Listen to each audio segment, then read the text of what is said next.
এখনো সম্ভাবনা রয়েছে।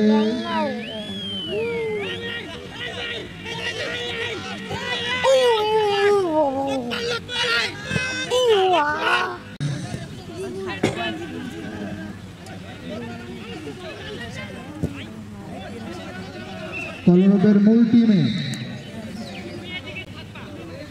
ইকবাল মাহমুদ ভাই, লুকমান হাকিম সহ আরো অনেক দুর্ধর্ষ খেলোয়াড় আছেন যারা খুব ভালো খেলে সবসময় ফুটবল, ক্রিকেট। আশা করছি তারাই জয় ছিনিয়ে আনবে। গোল হওয়ার সম্ভাবনা, কিন্তু গোল হয়নি।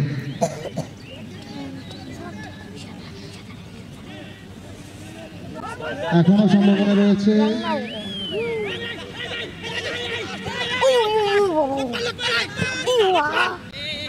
এগিয়ে যাচ্ছে নীল দলের দিকে সাদা দল। ইকবাল মাহমুদ, আশা করছি আবার একটি গোল দেখতে পাবো আমরা।